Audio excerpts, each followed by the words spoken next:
Hello and welcome to episode 168 of the Weekly Song Podcast, the podcast where myself, Roger Heathers, and my co-host Declan Kitchener, hello Declan, Hello! each write a song in the space of a week. And we come to this podcast and we talk about how we wrote the songs and what goes into the lyrics, the influences, everything that goes into making a song in a week, basically. But we've been writing for 7 weeks at this point. This is season 18 of the podcast, and if you are familiar with the show, what we tend to do on the 8th episode of a season, and the final episode of a season, is we get together and we do something a bit more unusual. We maybe listen back to the songs we've written, or we do some kind of crazy challenge. And this week, Declan, tell them what we're going to do this week. So, this week we are having a wee bit of a discussion around some of our favourite records, but specifically records that have in some way shaped how we write songs, or how we think about writing songs, or various techniques, or whatever it may be. And yeah, we've each come with 5 records each that we're going to have a bit of a chat about. This was difficult. I thought it was going to be so easy as well. I thought 5 albums that influenced me as a songwriter, an easy task, but you get into it and you go, well, that doesn't count, or what about that? I don't know. Is that a genre album? Was that... Yeah, it's tough. There's a lot of introspection of how you write, and it's just kind of like, okay, do I just like this record, or did it actually affect me in some way? Like, there are so many records that I think you're probably the same, we could mention, that just are either already part of the style that we liked doing, or are just so separate from everything else it's not really something you can take from. Exactly, yeah, and also the other thing I came up against is like, because I just come back to stuff I like at the moment. Like, I've been listening to Tiny Tim, and my brain kept on going, just put Tiny Tim on the list. Put God Bless Tiny Tim on the list. And it's like, that didn't influence you as a songwriter until this week, Roger. Come on. You could put it as the last option, maybe. Yeah, maybe. But no, I'm excited for this. I mean, we've seen each other's lists, but I don't know why we chose what we chose. So that's going to be an interesting thing to delve into. So, do you want to go first? If we can do it that way. I was just going to say, I think there are some where I think it's obvious why you would have chosen some of yours, and some where it's kind of, how does that work again? I mean, same with yours. I won't give it any spoilers at this point, but there was one particular artist on your list who I was like, okay, all right, well, I'm going to ask him about that at some point, but we'll figure it out. So, what's first on your list? So, what's first on my list is Black Holes and Revelations by Muse.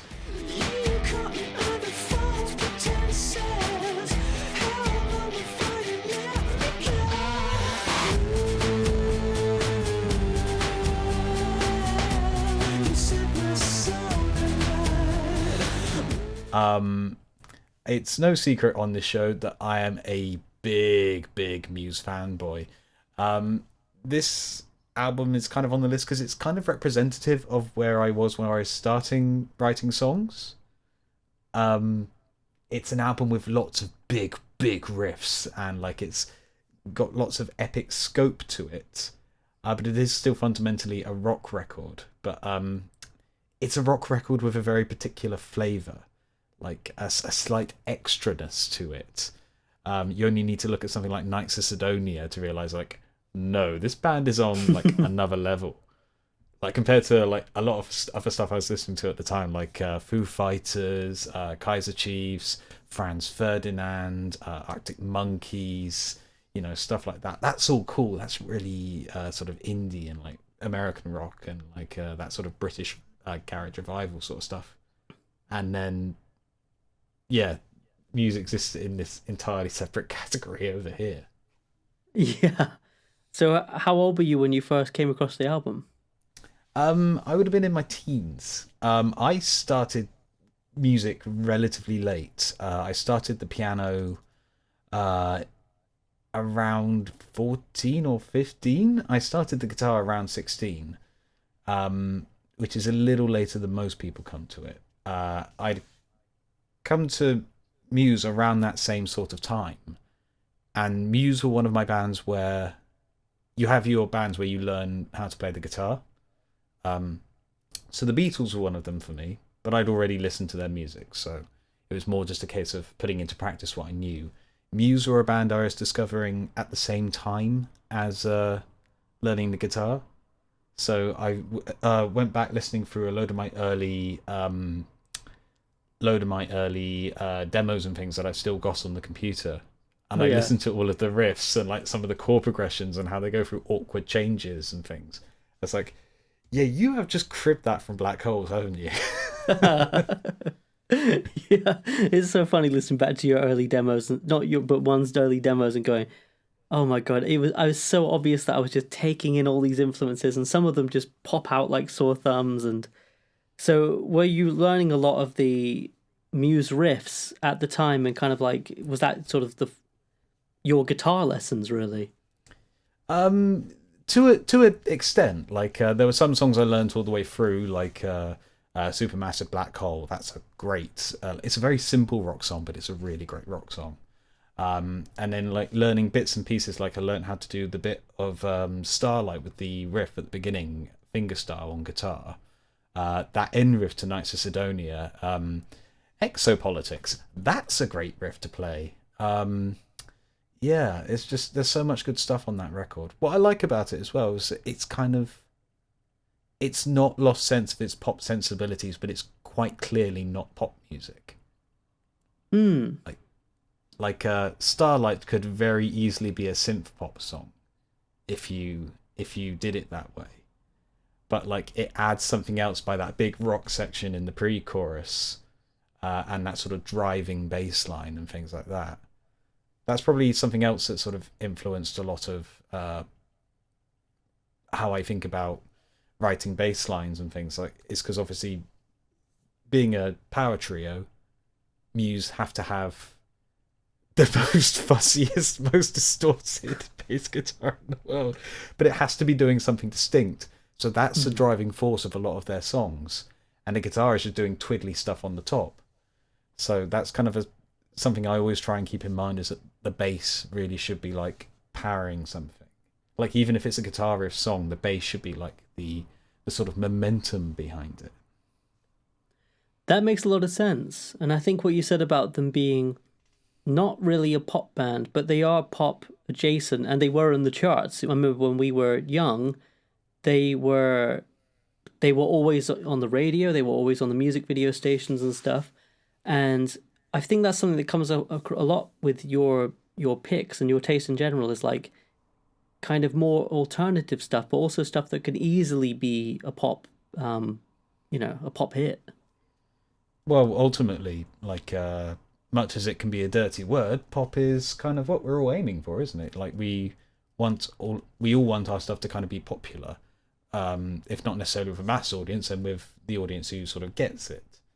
Like, and I just like the sounds that make me happy and feel good. It's going to be a short episode if that's what we say about the albums. It makes me happy. Yeah. I like it. Well, yeah, but like it's something that's worth bearing in mind. Like, to be, obtuse for its own sake, you're kind of on a hiding to nowhere. Whereas if you're, Muse can be an obtuse band at times, like, but it's always in service of something, or like they take enough steps to sort of get you to the obtuse level, if that makes sense. Like, for example, they've got on a couple of records time, they have a song called Animals, which is in 5/4, but everything else about the song is kind of this sort of laid back, sort of blues based sort of thing to sort of help you get into it before it starts going a bit mental. So they're considerate avant-gardists. Yeah, they're extra, but they care about you. Title. What was I going to say? Oh yeah, Matt Bellamy, the lead singer and the guitarist in the band. Am I right in thinking he writes a lot on piano? Yes, that is very much. I think I'm not sure if he's classically trained. He can definitely play classical bits on piano. On the next record, there's like a whole section where they just stop the band. They do like this whole classical, like Rachmaninoff style thing, and then go back into the rock music. But yeah, I kind of like that about Muse, is that they do have quite a few piano-based songs, and they manage to make them nice and heavy as well. Like, you've got to appreciate a band who can bring the piano into a setting and not have it feel out of place, or not just be like a ballad. Which again, I've tried to do, sometimes with more success than others. I'm not a pianist. I'm more of a guitarist by heart and by trade. But there is a little trope that I don't like about certain rock albums, where they just have like the simple piano song to fade, and it's just like the musician just plonking chords out and singing so soulfully into the night and putting a load of reverb on it, and like some of them work, but a lot of them don't. Like Tickly Fists come at the end of like a heavy set of like songs, or like really riffing songs, or like really dancey songs, or something like that. You've got to consider that carefully, and I like that Muse don't really do that very often. Yeah, it strikes me that they have quite a wide palette of their own influences. You know, it sounds like there's a lot of synth rock influence, but also I hear loads of classical influence in their chord changes and stuff. Yes, absolutely. That's something that only gets more and more pronounced as time goes on. This is kind of like the sweet spot where I think all the elements that make up Muse sort of coalesce into like the most Muse they've ever been, if that makes sense.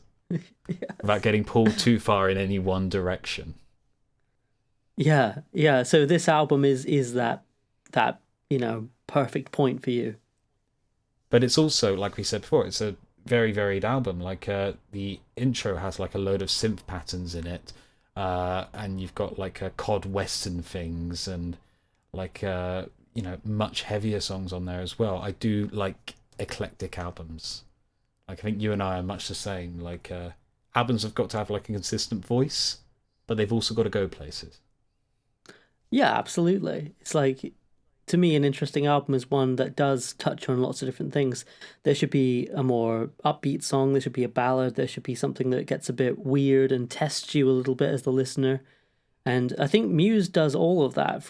You're more of a fan than I am, but from what I've heard, like, they do go to all those places. They do, and that's why I love them. But that's kind of setting out the baseline of where I was writing songs originally. It's like with these big riffs, trying to be Matt Bellamy and failing because my voice is like 7 octaves below his. But also trying to sort of not follow default like songwriting patterns. Like sort of throwing like 2 bridges in there, or like moving, getting rid of the second chorus or something, or like have the slow build up and then into something else. Which I think that's probably how that album affected my songwriting, that I can sort of spot. Is this the point where you're going to go like, no, this is not true of any of your songs whatsoever? No, I definitely see it in your songwriting. Quick question though, because I think you said, like, before we hit record, that you had a more of a kind of like linear order to your list, going from albums 1 to 5 that we're talking about today. So would you say that this Muse album, is the first album which made you think, I'm going to start writing songs, or is it just one that was around at that time? It's kind of more representative of where I was when I started, if that makes sense. Like, that was still quite a fresh album to me. And because I was very much in the, I'm going to write loads of rock songs, I like electric guitar, that sort of point in my life. It kind of ended up shaping a lot of the songs that I was writing, because that's kind of how cool rock music sounded to me. Like, I'll say right now, just off the bat, anyone who's expecting like Queen or the Beatles or Blondie or T-Rex or any of the bands that I love to be on this list, they're not there, because they're the baseline of what I assume music is. This is what I was listening to at the time, so when I was beginning my songwriting journey. This was kind of the most recent, like, oh, this is so cool thing that I had in my head. That makes sense, yeah. I get that. I mean, so you're approaching it from that angle, and I think I'm approaching it more from the sort of, like, I'm including a lot of those baseline albums, like you say, Beatles and that sort of thing. I have a Beatles album on my list, purely because I think I heard them when I was younger before I started playing music, and then I went back to them to learn the very fundamental foundational bits and pieces of music. So I get that, but like I think you started much younger than I did as well, and I wasn't really listening to a lot of music till my late teens, so I have a bit of a delayed start on that one, so it's slightly different there. that makes sense. Yeah, I mean, you were, what did you say, 15, 16 when you started playing and writing, or? I was about 14, 15 when I started playing the piano, 16 when I started playing guitar. I was in my first year of uni when I wrote my first songs.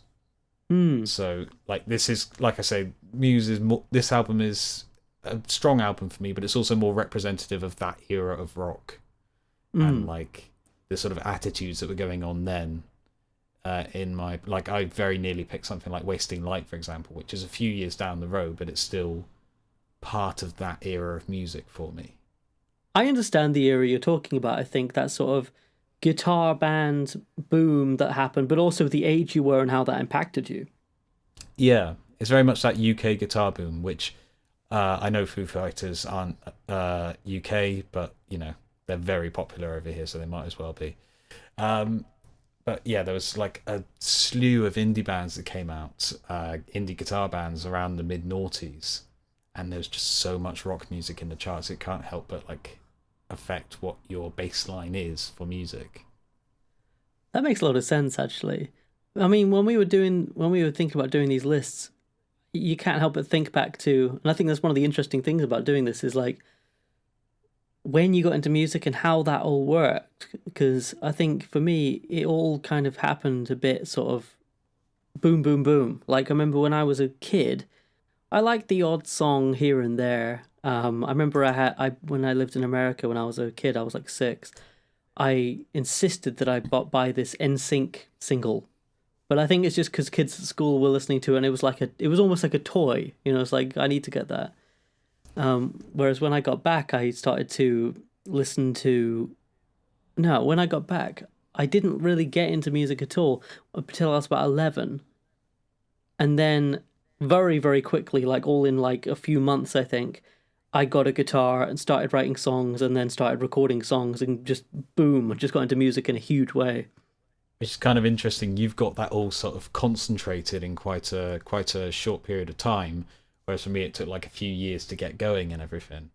Talking of like yourself, that sort of initial explosion, like what's your first album on the list? Is it sort of linked to that period? Not really. I kind of wish I had gone chronological like you did, honestly.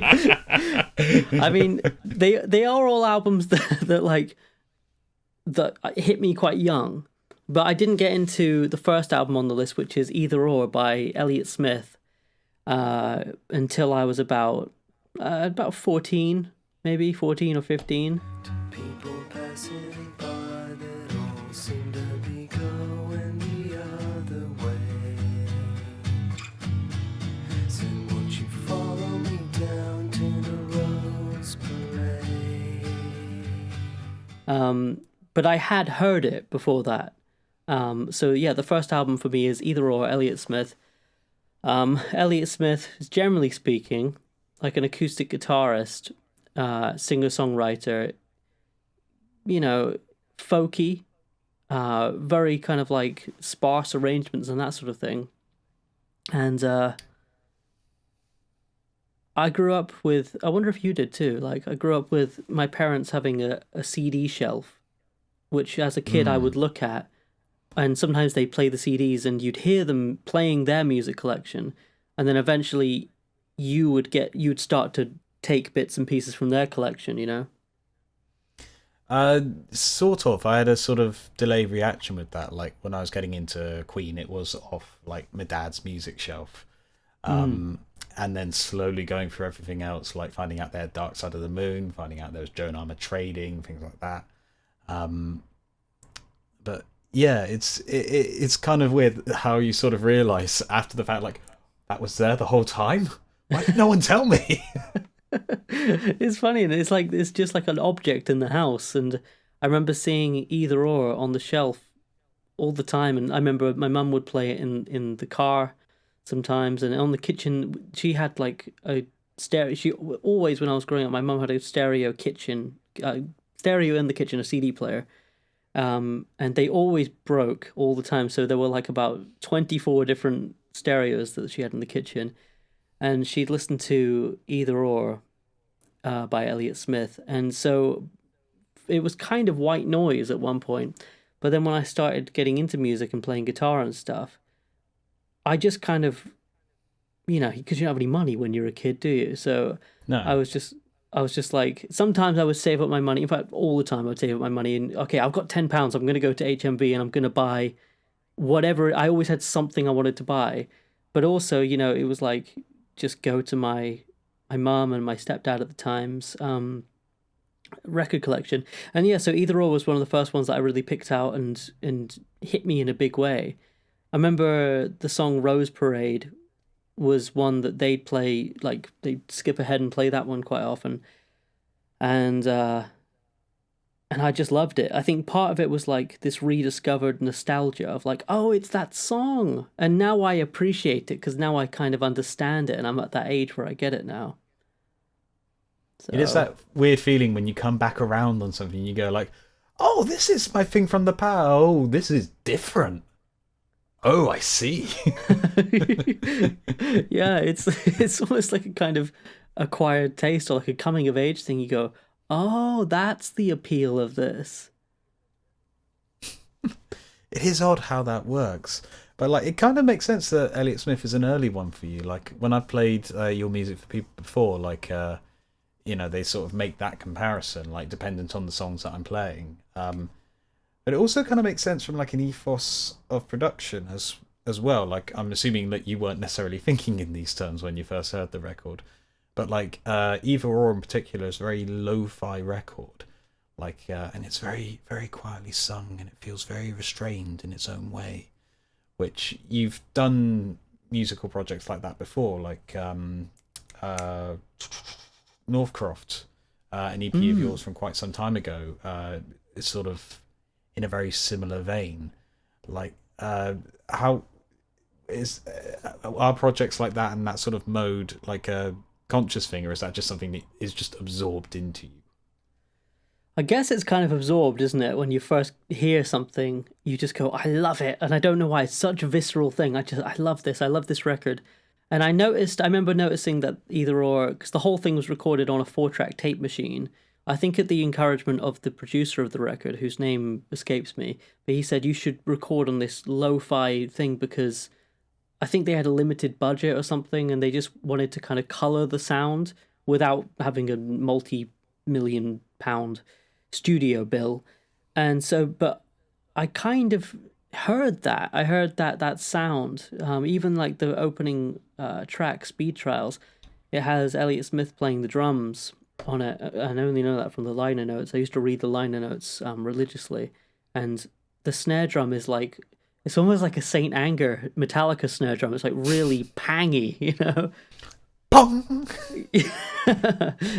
And so I was hearing that and I was thinking, that's not like something I've heard before. That's a bit weird. And his vocals, like you say, are very, very whispered and up close to the mic. And so I guess it hit me. But I mean, what hit me more was just the melodies. I think that's the thing that all 5 albums that I have to talk about have in common, is that they are so melodic and they're just like complete earworms.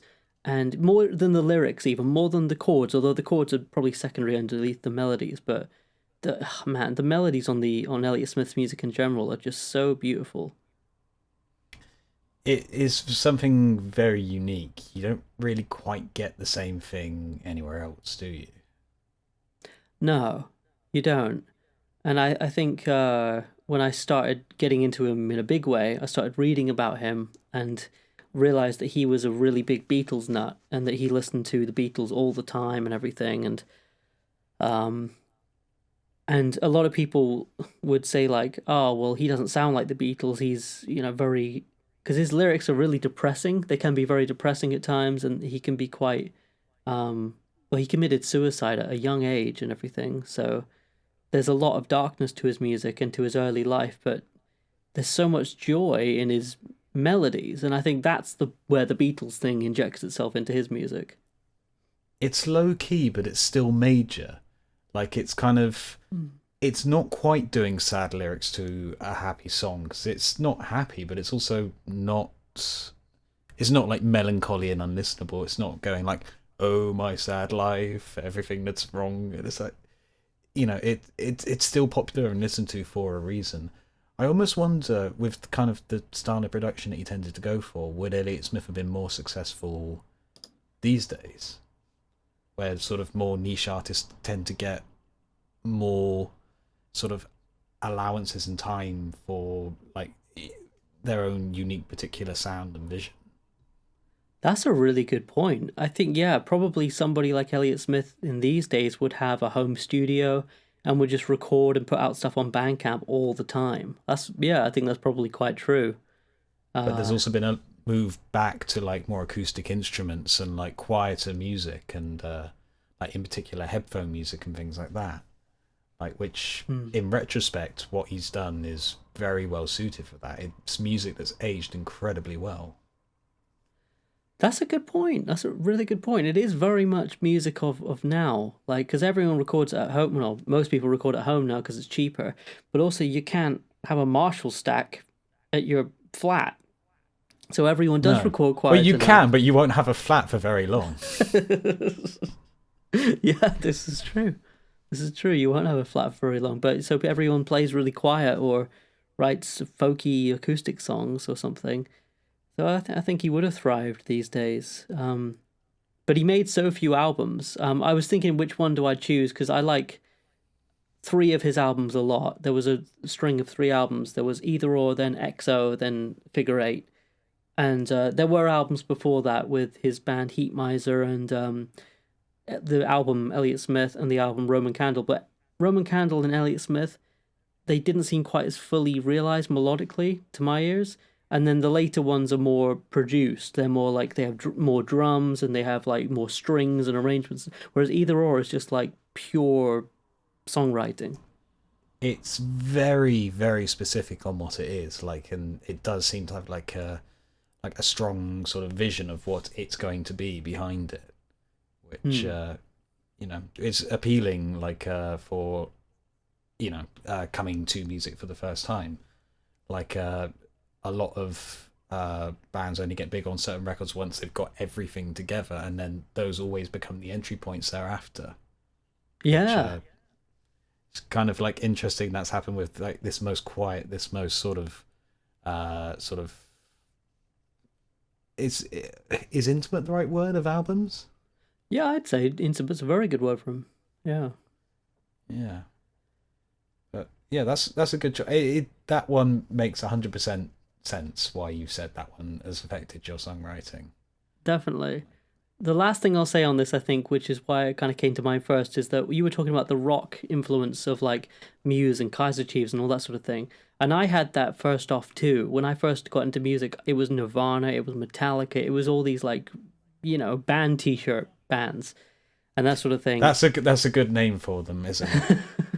And I think for me, Elliott Smith was the point where, because I was in bands where I played electric guitar and screamed and all that stuff. And then I discovered Elliott Smith, and then I kind of like started playing way more acoustic guitar.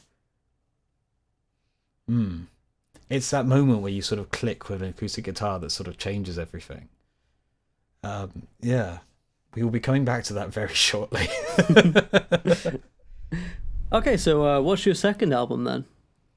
For me, it's going to be Frank Turner, England Keep My Bones.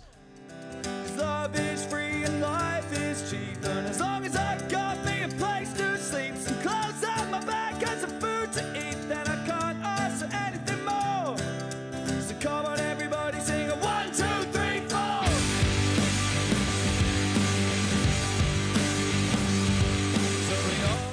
I've probably discussed a little bit this record before on the channel somewhere. I've definitely mentioned to you in person that the way I bought it was with a DVD of his Wembley show, and that changed entirely how I performed on stage. Like, the man has so much energy and he cares so much about each performance. It's just like, that's the new standard. That's what I'm doing now. But also, like, the songwriting of the record, it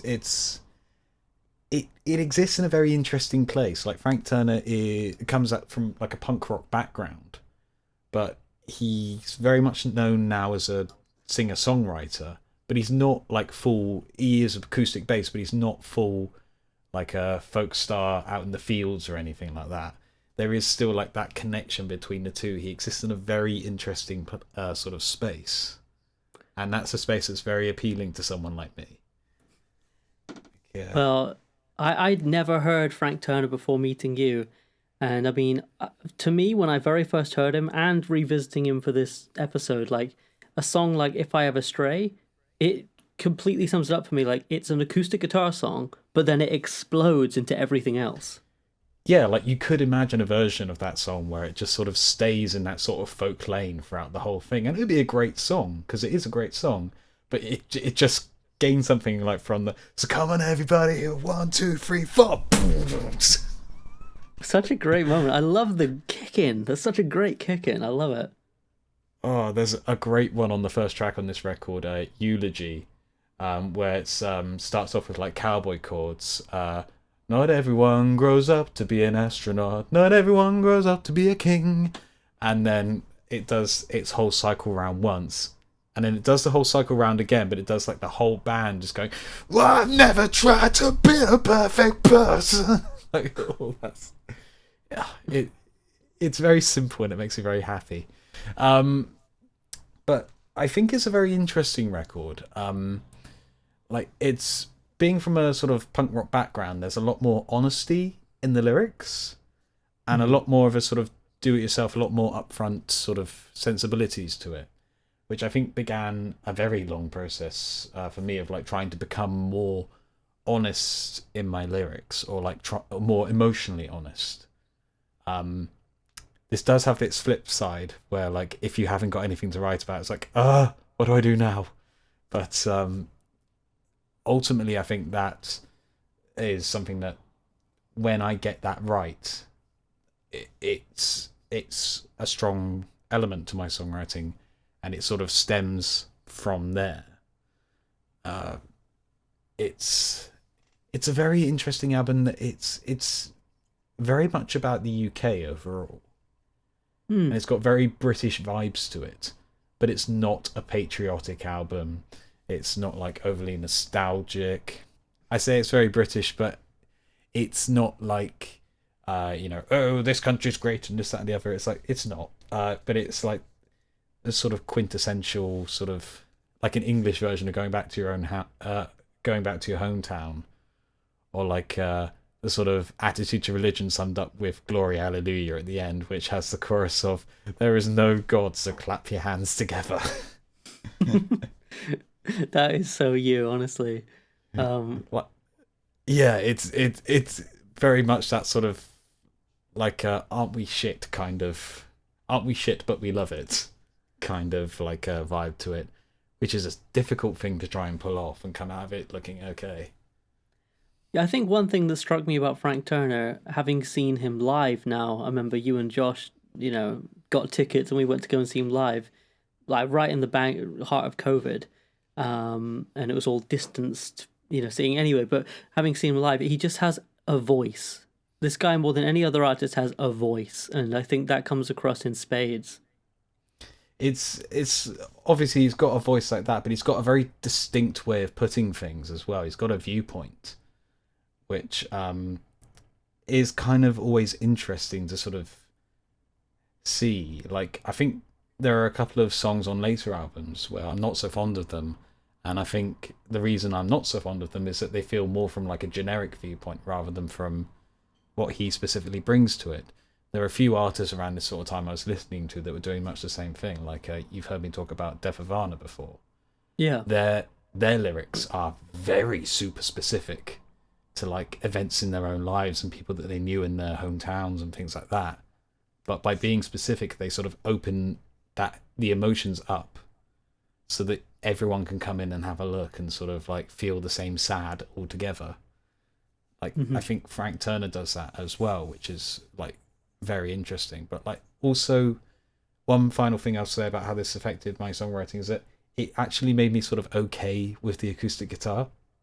Like the acoustic guitar was then no longer my cheap electric guitar, if that makes sense, or the poor like the stand-in for like when I would be with a rock band or something. Like in that time since, like I've grown to love what you can do with an acoustic guitar and how noisy and disruptive you can make it if you give it a fair shot. I love that. So in a way, Frank Turner was like Elliott Smith was for me, for you, in that it's like, I think I'm going to embrace this acoustic guitar thing now.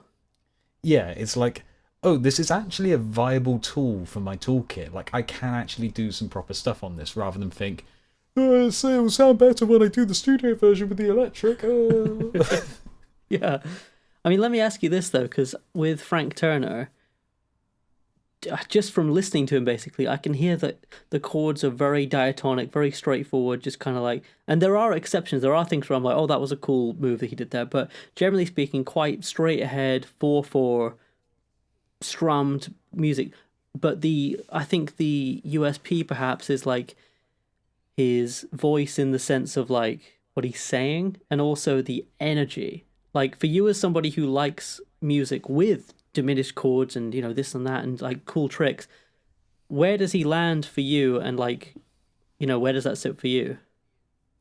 So that's interesting that you mentioned that. In his sort of tour diaries, he talks about like writing the songs for like the first few records and things like that. And he says that's very much a conscious choice. Like he doing like punk rock with like loads of like dissonant things and loads of these, you know, ugly chords and like loads of these bits and pieces like that. The intention was to strip it all the way back down to 1-4-5. His first song is literally just G, C, and D for the most part. I think he puts those simple bits together in an interesting enough way. But I also think there are some really nice guitar patterns in there. I also think there's just some really nice use of simple elements. This will come back in a big way later with a later pick. But there are moments like the bridge of a song called The Way I Tend to Be off a later record, where you rise up the scale through the bridge. Or in a song called Photosynthesis, you do the opposite. You go down the scale for the bridge. It's loads of fun little tricks like that within the simple framework. But ultimately, yeah, the performance is the thing. Like the lyrics and the voice are ultimately the thing that's going to sort of sell you on it. So that's kind of where I'm at with it. That's so cool. I love it. Well, for my second pick, I'm going back. I'm going way back to the 60s. The Beatles, Help. Pretty much a classic. Help me if you can, I'm feeling down, and I do appreciate you being around.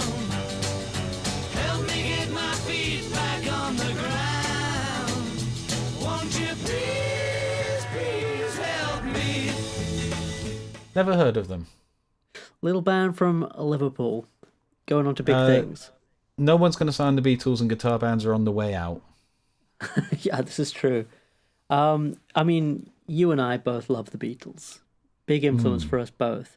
I know you're avoiding those sort of like foundational, this is just what music is bands, whereas I kind of dived right into that. So for me, I was thinking, I'm definitely going to have a Beatles album on there. Which one? And originally I was thinking Abbey Road, which is my favourite Beatles album. I'm kind of surprised you didn't pick Abbey Road. I was tempted, but I kind of went back to what influenced me first. And I mean, you know, just looking at the track list here, songs like Help, You Will Hide Your Love Away, You're Gonna Lose That Girl, Ticket to Ride, It's Only Love, I've Just Seen a Face, Yesterday. I mean, just killer songs. But again, like with the Elliott Smith thing, like the reason I chose Either Or was because it was like when he was very much acoustic and there wasn't much in the terms of arrangement. And this was before the Beatles really got like overdub centric, like before they started adding penny whistles and whatever. I mean, there were overdubs, but it was generally them as a band playing in a room, and some songs like Yesterday and like I've Just Seen a Face, which I know has other drums and whatever, but it's just an acoustic guitar song, and I think coming back to that sort of bare bones skeleton thing, it's like that kind of belief of like any song that's really good can be played on just an acoustic guitar, and I feel like this is the album for that. It's a very sort of acoustic focused album as well, with some of those songs, like stuff like you've got your To Hide Your Love Away. Help is built around that acoustic guitar. There's a lot of good stuff on here. I must admit, I'm not so hot on Help as a listener. I think the film songs are great. I like their version of Dizzy Miss Lizzy. I like Yesterday, but I love Act Naturally, but a lot of the sort of other ones on the second side, I'm not so mad on. I've Just Seen a Face I kind of like, but I do like that because it was in the Across the Universe film, which I have a soft spot for. I'm sorry, I'm a bad Beatles fan. No, I hear you. I mean, it's like, that's why I think Abbey Road is like my favorite album, because it's just great, one song after another. But I think for me, Help is like, there are enough great songs on there that are straight ahead, great, well written songs that it kind of pushes it up there for me for like influential. I mean, what can you say that hasn't already been said? Just, Lennon and McCartney as a writing team, and whether they wrote separately or bought stuff to each other and workshop stuff, just absolutely brilliant. And again, the melodies are the things that really get me. It's kind of an interesting point for them, because this is the point where the songwriting has developed to the point where they need to expand, but they're still doing it with the basic setup. Like, because the next album is Rubber Soul, which is where they begin to add on the extra layers, and it only grows through Revolver and Sgt. Pepper's and all the rest of it. Now that I look through the track list here, there is quite a lot to love. It is just that run of like 2 or 3 songs in the second half that sours me on it slightly, but like something like Ticket to Ride, that's a great riff. That's a great song. Like, and again, it's very simple, but like, it's so cool. Yeah, I mean, when you think of like the Beatles as 4 people, 4 musicians playing as a band, this is up there with their best stuff. Like Ticket to Ride, you got a great song that's well written, but you also got Ringo's weird drum part, which is just so good. That's so good. I listened to an isolated version of it the other day on YouTube, and there's so much nuance in what he does, where he develops it. He doesn't just stay with that same part. He kind of like changes it, and then there are parts where he goes from that weird swung thing to a more straight beat, and it's just so clever. He's underrated. I mean, this isn't going to be shocking news, is it? Like, Beatles fans think Beatles are good, but yeah, there are in a lot of the. I think a lot of the early stuff can get written off as kind of like, it's before they got really good. It's before they went in the studio and they did proper art and things like that. Which, that's a nonsense viewpoint anyway. But like, there's a lot of like live playing things. A load of little textural things that they do with the instruments that are always fun. Like, one for me is like the drum groove on I Feel Fine, like the boom, like that sort of like gentle rolling of it all the way through. It's just so cool. Or like the it's murder to play, but like the on Help. Oh yeah. Which it adds so much. It's an absolute bastard to play, but like if you get that right, that just like it's a little bit of their country showing through, and it just adds a little in like just 2 seconds. Definitely. I mean, there's I have less to say about this album than I do maybe some of the others on this, because it's like, what can you say about the Beatles that hasn't been said? But I will say that it's one of those albums which I went to as I was learning to write songs. Not even as like, let me steal anything, just like, or I guess there was a bit of that in the end, in the result, but just like, oh, I'm going to learn Ticket to Ride, or I'm going to learn You Gotta Hide Your Love Away or something. And you just kind of hear that there's so much simple going on, but it's mixed in, peppered in with like stuff that chordal stuff and that sort of thing, melodic stuff. You go, oh, that's such a great idea, such a creative idea that you wouldn't have thought of, and it just adds to your toolkit, I guess, as a songwriter. There's a lot to be said for great simple music, and yeah, absolutely, the Beatles, like, they're entirely that. Like, for me, they were learning how to play the guitar band, and they're great for that because like their stuff is so simple, but to play it well, you've got to know what you're doing. That's such a good point. Yeah. Oh, the Beatles. The Beatles. So what's up next on your list then? Number 3. This is one that people probably haven't heard of. Felix Hagen, Dawn Breaks, the Monster Wakes. Wait! Bugger this for a game of soldiers. I'll save the misery till I get older. So take your evil face away. Okay! Hold your tongue, stop that snarling, and cease to darken my doorstep, darling. I'll herald your departure with a great big now I'm free. Now, this is an interesting choice because this is, again, somebody like Frank Turner, but less well-known than Frank Turner, I'd probably, say. Possibly. I don't know. But anyway, somebody that you showed me, and I was like, wow, what a great artist. Just what an incredible, like, there's this dynamic range and so many good things. Love it. It's very camp, isn't it? It totally is. It totally is. And I love it. I actually saw Felix Hagen for the first time supporting Frank Turner, and he sort of came onto the stage, and there was that sort of, when someone comes onto stage with like so much confidence that you go like, oh no, you're gonna suck, aren't you? Like, oh no, you're just gonna be egotistical, and like it's that sort of thing. You're prepping yourself to hate the artist, and by the end of his set, it's like, oh no, I really like this. Yes. And then like as it goes on, it's like, oh, you realize, oh, it's part of the persona. Oh, it's like it's heightened, it's over the top, it's theatrical, and yeah. Being a fan of Queen, I am used to this kind of thing, but also it's not something you see that commonly. So when you spot it out in the wild, it's like, oh, I see. Here we are. That's cool though. I didn't know that. So the first time you ever heard him was live at a gig. Exactly, yeah. And I very quickly became obsessed.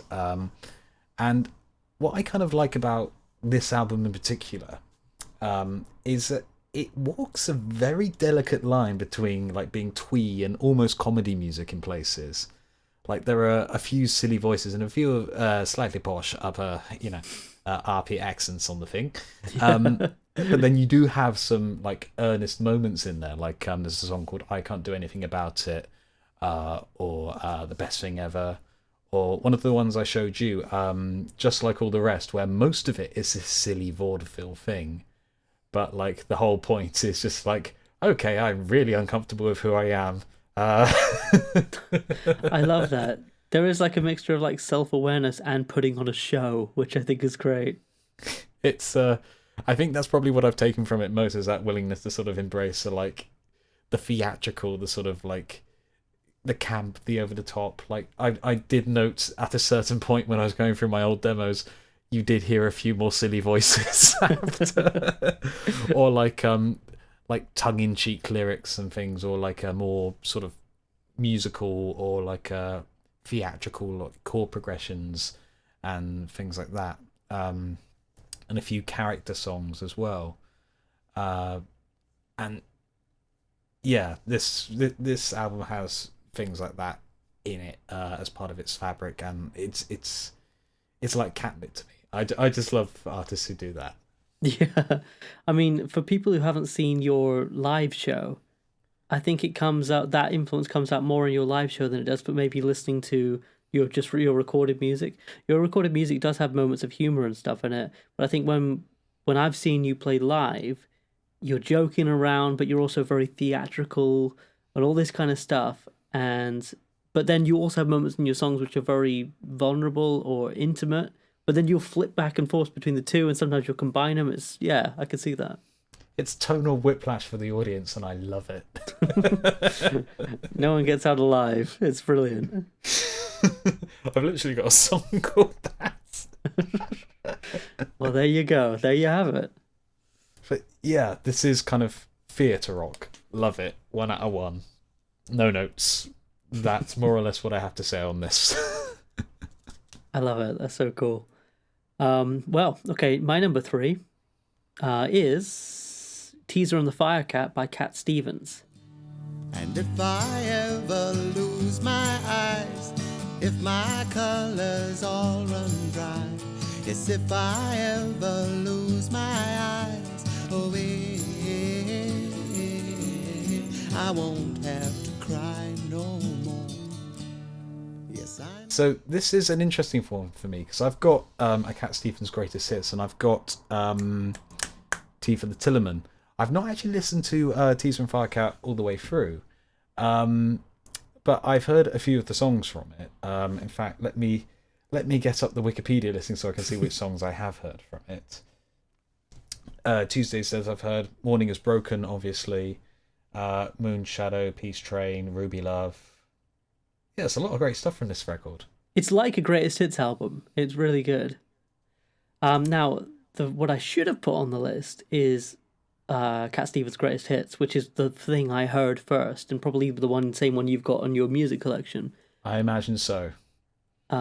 Which was the first thing I heard, and I was thinking the other day, because I spoke to my mum on the phone, and I was talking to her about us doing this 5 albums thing, and I was thinking back and forth, and I remember she got me Cat Stevens' Greatest Hits before I even really was into music. I think she just thought he might like this, and I remember being about 11, maybe 10, and I had a little bedside table alarm clock with a CD player on the top, really crappy little thing, and I stuck the CD in there, and I remember that's the first time that I really felt moved by music, and I think it was things like Moon Shadow and what other ones really hit me.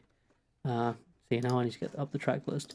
But I mean, just so much on the album, and again, it was the melodies that really hit me the hardest.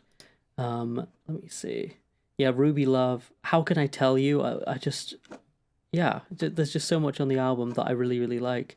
But again, it was the greatest hits I was listening to at the time that really, really got me. But I suppose it's just on there because it's the first time I heard music that hit me. Yeah, it's when you hear Yusuf for the first time, it is kind of, it's so simple, but like it can just reduce you to tears if you approach it at the wrong moment. Like, Yeah. Even just going away from this album, stuff like Sad Lisa and like Where Did the Children Play, and Father and Son, like that is what a song.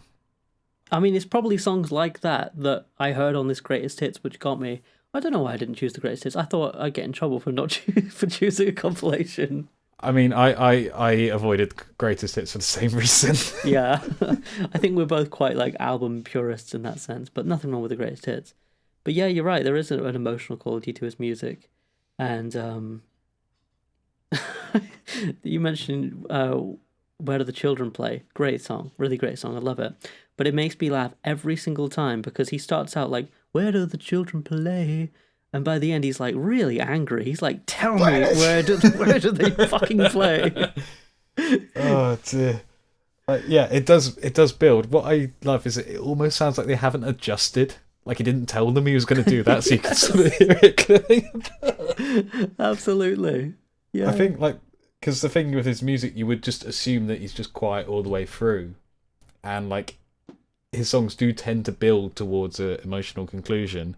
I love the idea of like someone going like, "Oh no, oh no, it's too late. I can't turn it down. Stop!"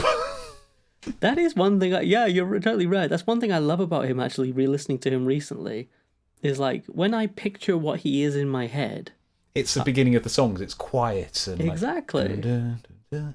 Almost Elliott Smith, like where he's whispering into the mic, "How can I tell you?" all this stuff, and then, but he gets rocking really quick. He's like James Taylor or something, where he is acoustic, but before you know it, like before a minute into a recording, he's really going for it, and there's a band and everything.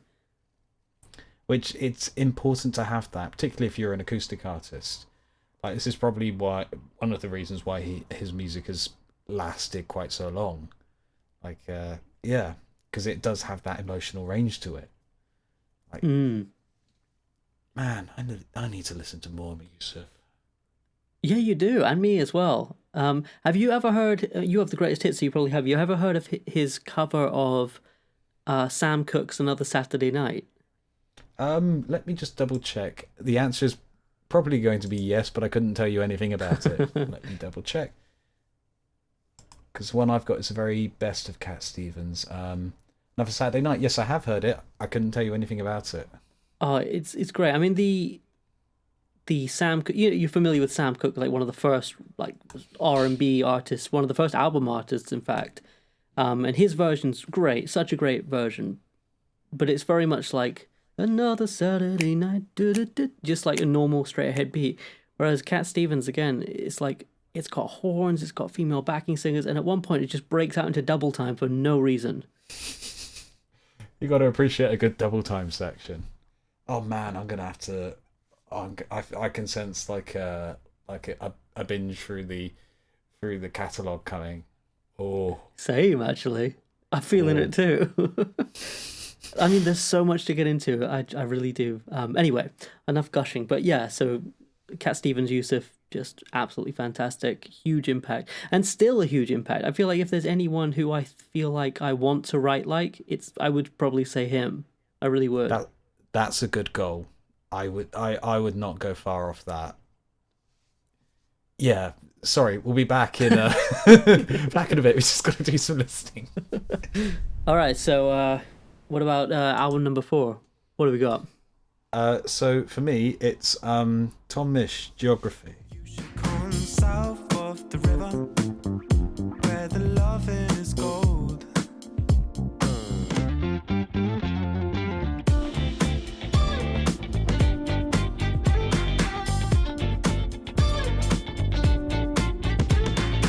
So I sort of discovered two sort of related artists at the same time, like Tom Misch and Loyal Kana, who sort of both take elements of sort of hip hop and sort of jazz and live instrumentation and sort of weave them into their own music. Tom Misch is the more guitar based one, so that's probably the one that's had more of an impact on my writing.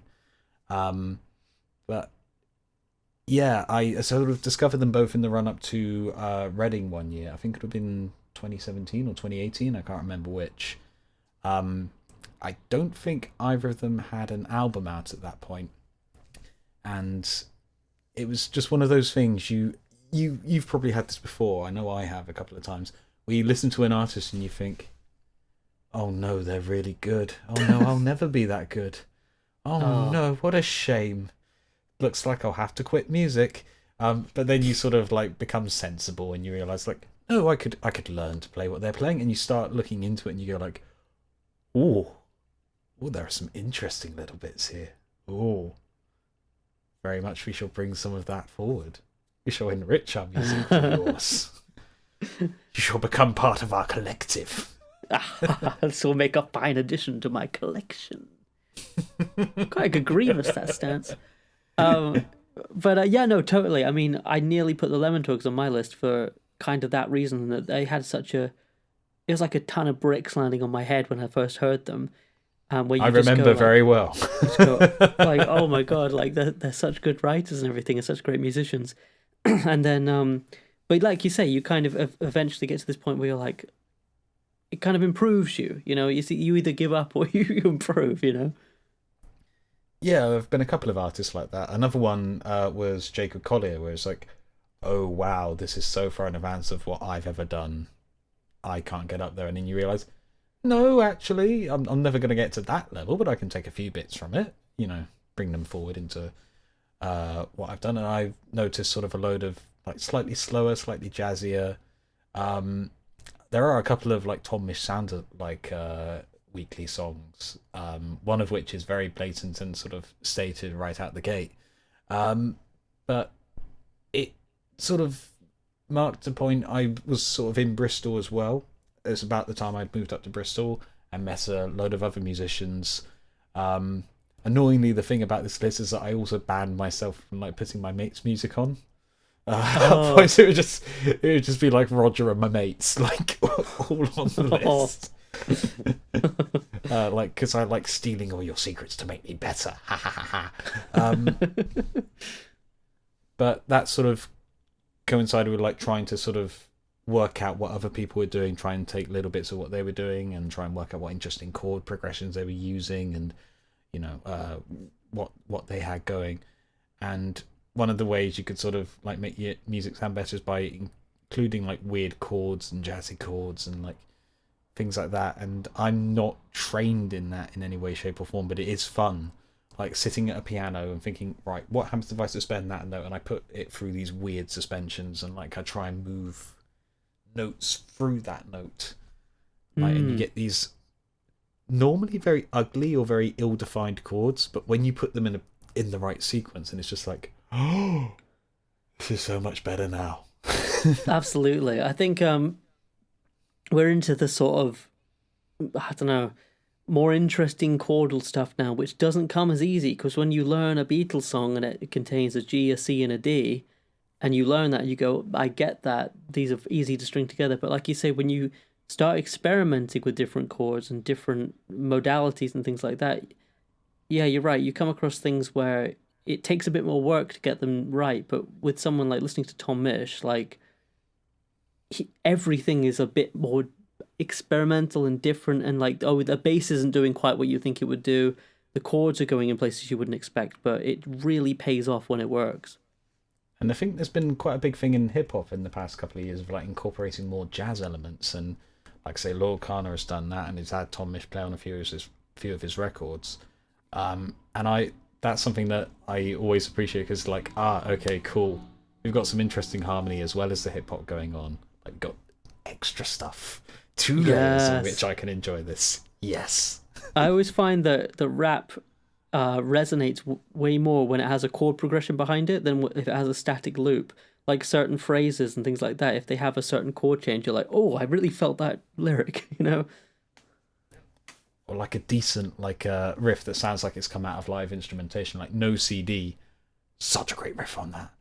But then going back to sort of geography, like as well as being a great sort of guitar album, there's a lot of like sort of dance sort of elements to it, and like disco in particular, like in that sort of like slight funk sound, which I have no idea where that's come from, but this is the only obvious influence, so I'm going to say that's where it's from. Yeah, I mean, and also I think it's an album, from the pieces I've heard, that it's quite production heavy, not in a bad way, not like, it's all very live instrumentation stuff, but do you feel like that's had an impact on you as well? Well, I think he's the producer on it as well, citation needed. Like, he definitely has done beat tapes and things like that. So he's definitely into sort of the production side of things. And yeah, it's very sonically distinct. Like, it's incredibly chill, but it has also got a beat to it as well. And he's also got a very interesting voice. Like, it's one of those ones that sounds really calm. It almost sounds like there's no effort being put into it, but in a very pleasing way. And it's sort of, it fits really well with like the music that he's created. Like, Definitely. As someone who has trouble getting their voice to do what it wants, and writing songs where this voice is probably not the most suitable, I'm kind of envious of that. But it also, stuff like this does make me aware of like, no, if you have got a lower voice, you can actually sit in the mix in the right place if you construct everything properly. Yeah, definitely. I'm a big believer that whatever your voice is, it's just a case of finding how to use it rather than trying to manipulate it to be something else. And it sounds like that's what Tom Misch does really well. He knows what he sounds like, and he sounds good. Tom Misch is good. So, that's pretty much what I have to say on this one. We're getting fairly near the end of the lists now. So, who have we got for number 4? I should lean in here so that I go out of sight of the camera. You got like a fisheye camera. I guess I do a little bit as well. Anyway, let's not get distracted by cameras. I'm totally distracted by cameras right now. Yeah, 4th on my list is Paul Gilbert Hotel. Listen to this song without crying. Can I listen to these words without dying? Maybe good times I'll remember, bad times I'll ignore. 'Cause I don't wanna feel like a black rain cloud anymore. I've spoken about Paul Gilbert a little bit in the past on the podcast, and he is an artist who is you Google him, and he's a shredder. He's a guy who plays an Ibanez with F-holes and shreds and sweep picks, and is very fast. That's how I'm aware of Paul Gilbert. I must admit, I'm not a particular fan. I don't know a lot about him at all. But that's kind of the image that comes to head of like the fast electric guitar guy with the headphones and like always pictured in a photo going. Yes. For the audio listeners,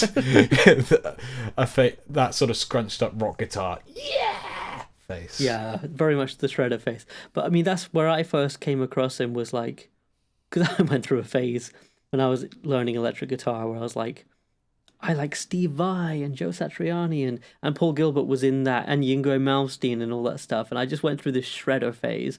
I can't shred, I couldn't shred, but they could, and I liked that they could. And and Paul Gilbert was among them. But he's the only one I actually continue to like, because he was with Mr. Big, which was a giant 80s hair metal band. But then when that band ended, he made a string of solo albums, which he continues to make, but he's gone back to the instrumental guitar phase now. But between like 1995 and 2005, he made this string of albums where he was just really influenced by the Beatles and the Byrds and a bunch of British Invasion stuff, and just really melodic stuff. And I think I read once that he doesn't really like his own voice as much as, say, another singer he could work with. So, and he said, I'm a guitarist first and foremost. But I think for that decade, he just embraced being a songwriter. And the albums are severely under-listened to, and no one really talks about them. But I think they're up there with the best rock songwriting albums there have ever been. And I think Gilbert Hotel is the one that leans more into like the acoustic stuff, you know. It's interesting, the track you sent me to sort of familiarize myself, it definitely does have that sort of 60s sort of vibe to it. Like, you can tell this is a man who's listened to a lot of Beatles. One thing I did sort of spot, which made me think like almost of you as like a little trick that you might do, is that during the guitar solo section, you've got, it's not like an overplayed electric guitar, but it is very definitely distorted, like cool electric guitar solo. And then you've got this little acoustic guitar solo flittering between it. Like, Yes. I like that. That's funny to me. Like, Yeah. like I can do it too. Yeah, I like that. I mean, maybe it's a little bit because I have seen interviews with him and I've gotten into him as like as a personality as well. But I think even just listen to his albums without that, there's so much humor in his music and joy and just not taking himself seriously. There's so many moments where him and his friends are just laughing on the album, like between tracks, or like you can tell they're throwing in riffs that make themselves laugh, or lyrics that are like just such a stupid joke. Like he's what was that thing? He's got a song on the album called Older Guy, which is just so funny, and he has this lyric paraphrasing. It's like, I like girls with leather boots. You may think that I'm a creep. My gun will aim and it no longer shoots. And it's like just all these funny lyrics and stuff like that on the album and all over his stuff. So I think what I'm trying to say, I guess, is that I like his lightheartedness. Every time I listen to his albums, it just makes me want to make music from a really pure place. Not like, I need to take it seriously and use chords and all this stuff. It's just like, music is so much fun, and he embodies that fun. Well, it's called playing for a reason. But I think you and I have had this conversation before. Like, a key thing for us for like getting into an artist is to find where their sense of humor is. And like some bands, that's really easy to do. Like, it took me a while to get into Led Zeppelin because I could not see where there would be any levity in that band. I couldn't sort of grasp hold of like any of the personalities of it, just based on the music. Up until it's like, oh, I get it now. I see what's going on here. It's not that every band needs to be funny or any band needs to be like a comedy band or anything. It's just that you need to sort of have some sense of who these people are outside of the art. Yeah, definitely. And I think the important thing about that is that we all get trapped in that in our own little way sometimes, where you're trying to get a recording right, and you get so annoyed that you can't get this recording correct, that you're banging your head against the wall and stuff, and you're like, is that why I'm making music? To be that frustrated and that antagonized and everything? And I think having these artists who we come to who are more lighthearted just reminds us of that, and I think that's important. It's a very sort of, it's a factor that is very easy to draw you in. I think that's probably why the Beatles, like, for all their like, oh, it's art, it's the first like big rock band in the world and things like that. Ultimately, the reason why we like them is that they wrote good songs and they seem like a good laugh. Like they seem like they were having fun together. Yeah, they definitely. I mean, it's particularly the films help a lot, but just generally, like, they were so funny, and interviews and everything. They're just like, if they were just like complete straight-faced businessmen who made great music, I don't think we'd like them as much. I agree. Yeah, that's important for an artist. You need to have a sense of personality, and from what you described, Paul Gilbert does have that. Like, even in the image that's built up, like, at least an image has been built up. Like, it's a silly, ridiculous image, but like, there is something there to latch on to, even if it's not actually who the artist is. Amen, brother. Amen. Okay, so we've gone through albums 1 to 4 each, and this is the final one of albums that have influenced us as songwriters. So what's on number 5 for you, Declan? So this might be the oddest choice on the list. This is the one where I might lose you. Carly Rae Jepsen, The Loneliest Time.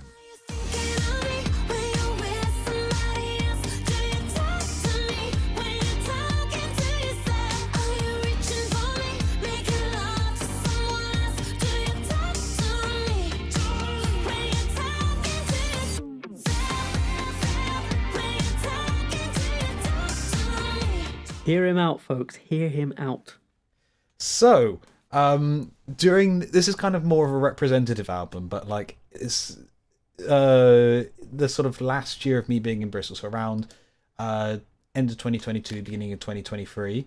I was listening to a load of great pop records, so like Sigrid, How to Let Go, Self Esteem, Prioritize Pleasure, Joy Crooks, Skin, Charlie XCX, the most recent one of that, and Carly Rae Jepsen, The Loneliest Time. And they are so well produced, but they are also, it's simplicity. That's the key thing that I love about them, is that they're not afraid to take the simple sort of route through a song, but not the basic route through a song. Like, it's the instinctive like route through something, but also it's with all of these albums, but particularly this one, there's a strong sense of the hook. Like, a load of them have like loads of these little bits that sort of pull you in, and like loads of little bitties going on. Like, the song Talking to Yourself has this great sort of, it's almost like a post-chorus hook. Like, are you thinking of me when you're talking to yourself? Like, oh, what a chorus and post-chorus. Yeah. Or like Beach House, where it's like got that bit in the middle where all the guys are going like, I got a lake house in Florida and I'm probably gonna harvest your organs. Stupid stuff like that. Like, again, it's that sort of sense of personality, but like, it's immaculate production. It's sort of very straightforward, very listenable, very easy, but not lightweight. And also there's a surprising amount of guitar. Like, it's snuck in there in interesting ways, but I like it when you hear it. And it's like, oh, Like sometimes it's front and center, like on a song like "Go Find Yourself" or whatever. That's a great song. It's got this very deep, very broad sound to it. And then you have other times where it is sort of hidden in there amongst phasers and amongst other things in the background to texture things. So yeah, I listen to that album a lot. It's a lot of fun. Absolutely. I think I hear it differently when it's suggested by you, because it might be something that I would wrongly dismiss if it was just me listening to the radio and I heard it and then walked away from that. But I think just the absolute, again, melodic, the hooks in these songs, they just speak for themselves. And like you said, just because they're straightforward melodically or structurally doesn't take away from anything. And actually there's depth in other places. Exactly. Like I said, that it's immaculate production on these things. And just, yeah, this is going to be the least technical discussion. It's just, I really like it. It makes me feel dancey and happy. And then, there's some beautiful harmonies on the last track. There's a duet with Rufus Wainwright. It's actually the title track. Some lovely harmonies on that. And just, yeah, it's something I've noticed in my songwriting recently, where I've been trying to sort of think what's the simple route for a song. Like, even if I don't end up taking it, like trying to consciously like pull back, make sure everything's got its own space to breathe, make sure the hooks sort of fit right. And there is an art to good pop songwriting. It's not necessarily easy. You have to be very concise, and you've got to be very aware of why every chord is there, and try and structure it also. It's got its maximum impact. This is where bands like ABBA like really shine, for example.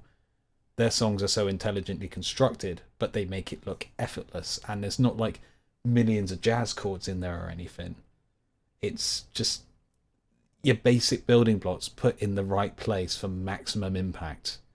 And I feel a degree of that has passed through to a lot of pop artists now, and it's something I can sense on this record. Like, looking through the chord structures, they're not complicated songs in terms of how you play them, but everything is just in the right place. And that takes a skill of its own. I completely agree, and I know what you mean about trying to lean into the simpler, more obvious choices when writing. I think sometimes, obviously there's a tendency to throw in 5 chords where you could just have 3 chords or that sort of thing. But actually, when you get to the production stage, which is where Carly Rae Jepsen really shines, and a lot of more kind of like finely crafted pop music really shines, is like you may have a section that's 2 chords, 1 bar of 1 chord and another bar of another chord, but it might kind of like have a synth come in at beat 3 of the first bar, and then the drums explode, and just what am I trying to say? It like enlivens those 2 chords in ways that you would never get if you tried to overcomplicate things in the writing process. It's really using the studio. Like, that's a kind of cliche that everyone says, like, it's using the studio as an instrument in its own right. But there are some songs which, if you just strip them down to an acoustic guitar, they would be like 2 or 3 chords, and it relies on the performer. And in a lot of modern recordings, the studio is one of the performers, because we're creating performance spaces that can't possibly exist. So you've got to be really careful in how you construct that to try and make that impact in just the right way. Well, I will say, like, from my personal experience, it's so much easier to make a 4-piece rock band recording where drums, bass, guitar, vocals, because it's those 4 pieces you put together. Whereas like one of the earliest challenges I ever gave myself was a song of mine called Anxiety, which was from my very first EP. And that was me trying to write one of these. I was into Marina and the Diamonds at the time, and I was trying to... Great albums, particularly the early ones. Yeah, so much so, right? Have you heard the Modern World one of the more recent ones? I haven't. No, should I? Yes, you should. Give it a listen. It's really good. All right, sweet. I will. But yeah, with that arrangement, that was me trying to do that Marina and the Diamonds things. And anyway, I quickly discovered how difficult that is, because you've got so many small parts, Yeah, like it's very, like you say, it's very easy to make a rock band sound good because we all know what they're meant to sound like. Yeah. But when you're producing a good pop artist, like something like take an Adele song, for example. We know what Adele's voice sounds like. We know what we expect from an Adele song. But there are very few Adele songs where you can literally just put the piano and her voice on it. You can do that once or twice. But like other times you do have to create spaces around her voice. And each of those sonic spaces has to sort of link on an album, but it also has to be distinct in its own right. And we're probably going to be going into studio tricks of things that don't really exist. So that's where the challenge lies in producing an artist like that. That's a good point.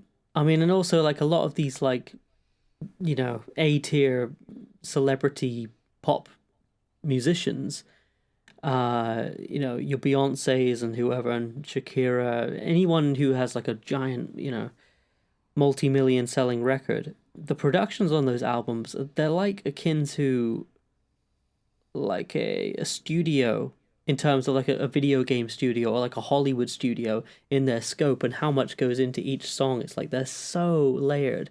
Like the project files that I've seen for some of these artists, like, you know, Logic or Pro Tools, are enormous. Well, there was that meme that went around a while ago of like Beyoncé Run the World Girls, where it had like 6 producers and 4 writers and things. And like the joke was like, Run the World Girls, Run the World Girls, Run the World Girls. And Bohemian Rhapsody of like 1 producer and 4 musicians, and the lyrics to Bohemian Rhapsody. The trick is Bohemian Rhapsody sounds like a rock band. It sounds like a rock band going for a weird time in the middle, but ultimately it sounds like a rock band. Yeah. Beyoncé Run the World Girls doesn't sound like any natural band. It sounds like itself. It sounds like a performance. And part of those writers' jobs is to write obviously write parts for the musicians to play. And you need like that amount of producers to sort of like keep everything into it. Like if they're recording in different spaces around the world, like Bohemian Rhapsody was recorded in a shed in Wales. Beyonce does not work in a shed in Wales. That is a title. Yeah, no, I'm with you. I mean, I was listening to an interview with Todd Rundgren recently, and he lives out in Hawaii, and he has his own home studio and everything. But because of, you know, how he's not like massively famous, but he's got like a lot of prestige, and he's done like Meatloaf's album, and he's done all these different things. And so people get in touch, like big time musicians get in touch with him to do stuff. And Kanye West got in touch with him and said, "Hey, will you arrange backing vocals for this song on my next album?" I think it's an album that isn't even out yet, but I was listening to an interview with him, and he said that with rock music, you just have a small team of people making the rock album. But with people like Kanye and Beyonce, he said they ended up not using my backing vocal arrangements for that album, but he said I still get emails from just some random engineer or producer saying, "Hey, have you got the files for such and such for a song that he didn't even work on?" Because there's a community working on this Kanye record. Yeah, when you get to that level, you do have these entire just organizations that look after everything.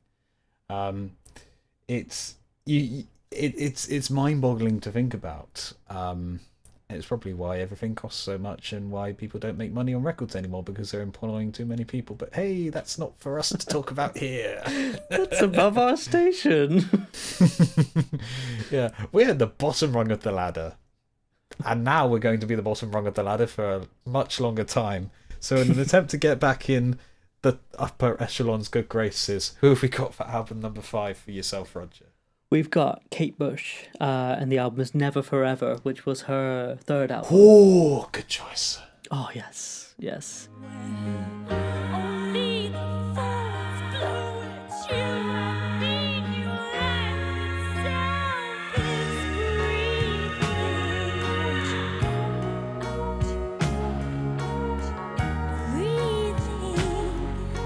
breathing my mother.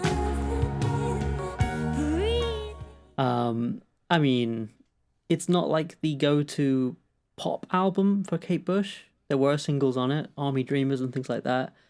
Babushka was a big single off it. Oh, yeah, of course. Yeah, that's a big one. But it was 2 albums after Wuthering Heights from The Kick Inside, and 2 albums before, you know, Hounds of Love with Running Up That Hill and everything like that. So it's definitely one of her more, like, arty albums, I would say. My favorite of her albums for sure. And yeah, it's just great. I think I chose it because the previous two albums, The Kick Inside and Lionheart, sound like her sat down at a piano writing songs from start to finish, and then bringing them into the studio and then realizing them with a band and then adding overdubs, which is awesome.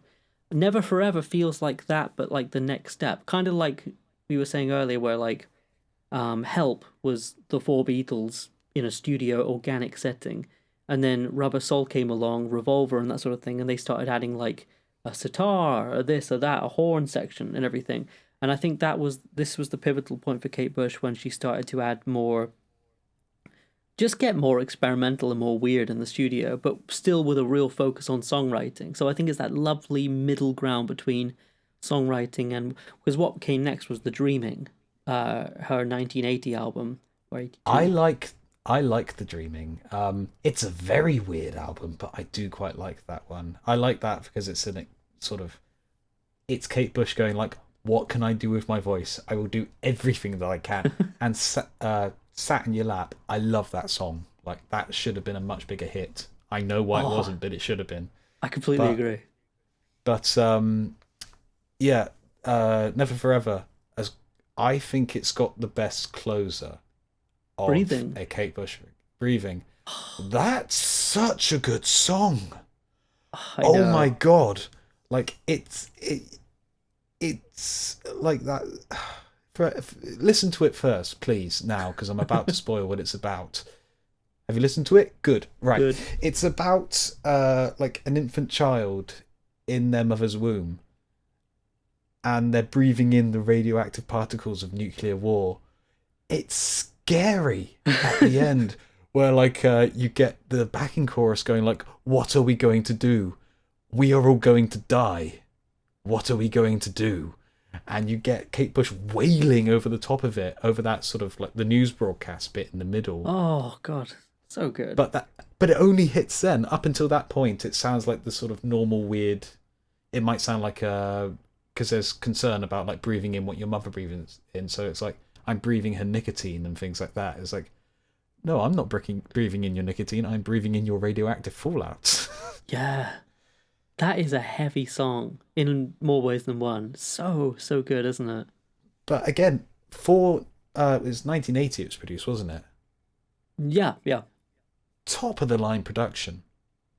Oh, yeah. Like, I can't think of a single way you could improve that track. I completely agree. I love that you love the album as much as I do. I didn't realize you felt this way. I know you like it, but it's so good, isn't it? Like, yeah, it's amazing. And like Babushka, I've covered Babushka before. Like, that's a great series of chords. It's like flips between the major and minor so many times. Like yeah, and just and again, I keep going on about her voice, but it is a one of a kind voice. I think the track you've mentioned to me before is like Night Scented Stock. You quite like that one. I do. I'm going to look at the album track list right now. Army Dreamers as well. That's one I remember from childhood quite a lot. Is Army Dreamers? Yeah, that's great. I know it's got weird lyrics, but one of my favorites is The Infant Kiss. Just the melody of that song is so beautiful. I love it. There's a French version of that as well. Oh yeah, so there is. It was an exclusive record at HMV once, and no one bought it apart from one Kate Bush fan. At least in the store that I was working at. But yeah, Blow Away as well. Oh yeah, of course. Yeah, written for one of the lighting people on her team who passed away on tour, and she didn't tour after that for a long time. Not until one of her more recent ones, and even then it was more like an experience than a proper tour. That's right. Violin, that's a good song. Oh, that's another thing, is like there are so many points on this album, I think more than, well, actually Kick Inside did have a few of these as well, but where it gets rocky. It really does. There's like a lot of guitars come in that are like distorted guitars and stuff. Violin's a good example. Yeah, because like Kick Inside, you could, a few songs aside, that's mostly like a singer-songwriter backing. Yeah, very Carol Whereas- King kick inside. Yeah, a little heavier than that in places, but yeah, it's more in that territory. Whereas like this album is like, I think this the point where she goes like, oh no, I listen to all the same stuff as my brothers did. I like rock. I'm a rock artist. I'm entering this space and I'm owning it. Yes. And like what I love about you got me on one now, but what I love about it is she entered that rock space and just blew it open and just added like this insane weird new genre to it. Different album, but like songs like from the previous album, like Don't Put Your Foot on the Heartbreak and Hammer Horror, rock songs, but just weird theatrical rock songs. Or even constructionally weird songs, like again from the previous album. Wow, like I know everyone makes the joke about the chorus, but it's fundamentally interesting to me that you can get away with a song where the main lyric in the chorus is wow, wow, wow, wow, wow. Like, Yeah. the fact that that exists means that everything that I am likely to do in my songwriting career is less weird than Kate Bush. Like, she's already provided the precedent if I do want to do that. Definitely. Yeah, there's a lovely mixture of weird and poppy, which I feel like has actually been kind of like a through line of a lot of the albums that we've brought to the table today, of like A melodic. little bit off center, Yeah. but not too far. That is my favorite type of music, I think. I think that's why the later Beatles stuff really, it scratches the itch for me, is because it's melodic and they're writing great songs. Without all the weird gizmos and stuff, it would still be incredible, but they got weird too. Well, I think one thing that you and I both like is, as we said before, is albums that have like a variety of genres and styles, but with the same voice. Like, there are some albums that I absolutely love, which are more or less the same thing throughout, but you tune out of them very easily. Yeah, 100%. Like, I think we both agree that there are a lot of good, I don't know, like baseline, organic, people in a room albums. Like, I think Carole King's Tapestry, I think, was one that I was considering putting on my list because it's quite... I considered that as well. Like, the songwriting is so good. Yeah, and that feels like a songwriting album. But then, I don't know, this is a whole other thing. Will take us into 3 more episodes, but the album as a thing, it's not just a collection of here is my songwriting. It's also like studio trickery and like the Carly Rae Jepsen album is a great example of like, they are songs, but they're also productions as well. Yeah, a lot of moments on that record are sort of designed around how it's going to play on the backing, like songs where like the beat doesn't kick in until the chorus properly, or like we said, where we've got like the weird sound effects going left to right in a break, or even things like where they sort of keep the verses relatively quiet and then master the choruses louder so they hit harder. Yeah. Like, that is sort of a songwriting tool, but it's not one we would normally consider. It's a very of the last 100 years, not even that, last 50 years really, tool. Yeah, it's kind of interesting to sort of think about. We're getting to the point where even in the more experimental stuff, we do have ways and means of doing most of it. Like, you'd have to go quite extreme to get to something we haven't got a precedent for. Yeah, that is true. Just weird white noise stuff, I think, is the only thing left. Yeah, if anyone can get that white noise hit, then they'll be raking it in. They'll be influential. There'll be people on BBC Four documentaries going, "Well, no one had ever done it before." There's always that one person. Yeah, and then the whole punk thing happened. Yeah. You see, the really interesting thing was that they were the first, apart from this person, this person, and this person. But if you discount them, they were the first. BBC documentaries, they're gold. All right, well, that's our 5 albums. It's been an interesting journey. It has. I feel like I've learned more about you as a writer. I really do. I mean, I've known that you're into these artists before, but hearing why you are, Yeah, it's a similar thing of like, there are some obvious picks from yourself that, or what I would assume to be obvious, that aren't on your list. And even the ones that I know are going to be on there, like, you've sort of explained them from like this different angle. It's like, oh, Oh, I see. There are depth and layers. Absolutely, there are. No, it's been fun. It's been fun. We must do this again in quite some time, because coming up with this list was really difficult. Oh my god, yeah, so difficult. Again, I don't know why it was so difficult. It's just music I like, but it was.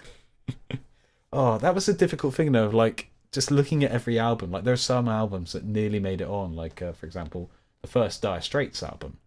I love that album to bits, but you sit there, you critically think, like, did that actually change the way I play, or the way I write songs, or anything like that? And the answer is ultimately no, which is sad not to mention albums like that. I'm sure you and I both have tons that we could have put on the list, but yeah, it's interesting, like trying to see what you've taken or what you can notice that you've taken from something. Yeah, it is. I mean, there were so many that I just like, but it's almost like for me with this list, I've had to go into like the DNA of what the album is made up of, and like almost taking off those more extraneous layers, and kind of going, well, what are the chords like? What are the melodies like? And how much did that impact me? As opposed to just like, this has a great bass tone throughout the album. Like, that doesn't impact me as a songwriter. Yeah. This influenced my purchase of this bass amp. Oh, good stuff. Okay, so those were our 5 albums. Now we have an email to read from a long-time listener of the show, Jamie Doss. Jamie writes to the show. He says, "Hi, Roger and Declan. This season has been wonderful, and I'm excited for next week. I have to ask, though, I don't mean to pry. Declan, did something absolutely fantastic happen in your life between last season and this one?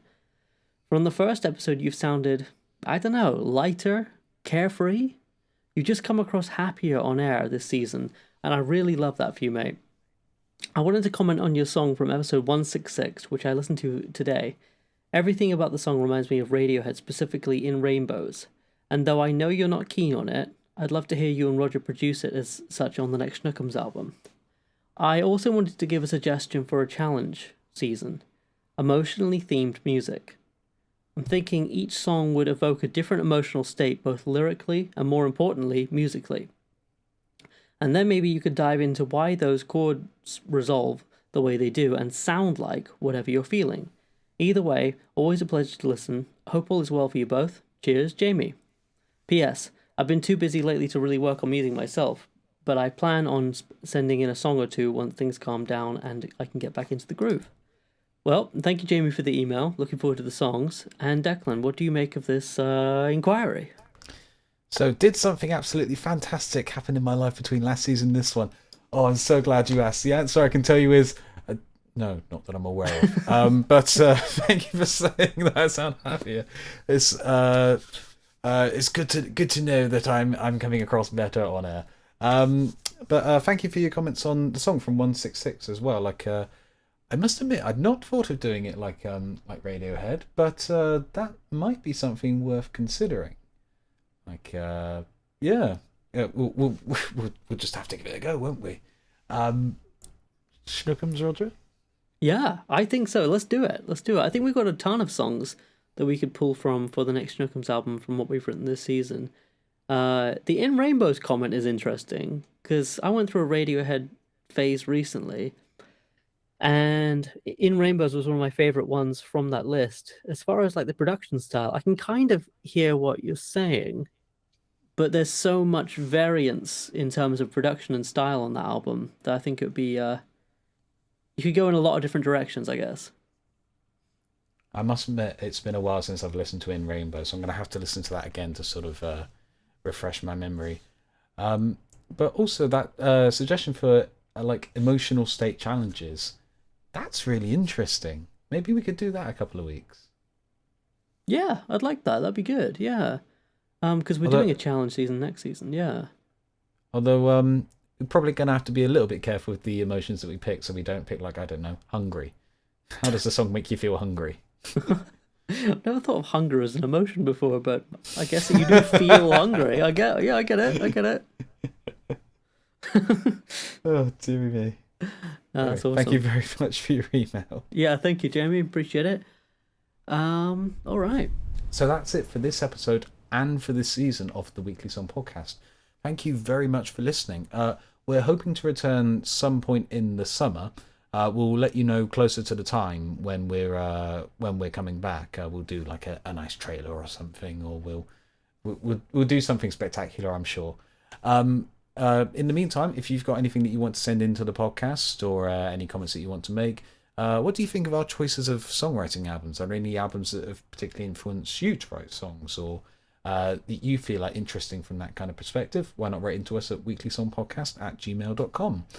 You can also find us on various places. You can find us on Instagram at weeklysongpodcast. You can find us on YouTube, where we have a visual version of the podcast. If you've not been checking it out this season, we've got all 8 episodes from season 18 on there. Why not give it a go? You see some of the silly things that we've been doing. We've got a Facebook page. That's all we can say about that. Facebook! Yay! And we also, as we have intimated before, we have a joint project together, Schnookums, SCHNOOKUMS. Which, we've got our first album out from that, Attaboy. That's on all streaming services. It's on Bandcamp. It's if you search those 2 words into the internet, you'll probably find us wherever. Talking of finding music on the internet, Roger, where can people find your music? Well, just all the normal places, really. Spotify, Apple Music, Bandcamp, YouTube. I'm on Instagram, at Roger Heathers. I write a weekly blog, which is rogerheathers.substack.com. And that's pretty much it. I've got plenty of albums to listen to. Definitely listen to the Schnookums album, Attaboy, that Declan just mentioned that we made together. We're both really proud of that. And, it's probably, if you haven't heard it before, it'll probably be quite interesting to hear how songs we've written that you've only heard in the demo version on the podcast were produced up and had more ideas applied to them in post. So, pretty much it. And see if you can spot these albums in the Schnookums album. Because they are in there. They are in there. Okay, just halfway through track 2, you'll hear Black Holes and Revelation. Okay, how about yourself? What about your solo albums?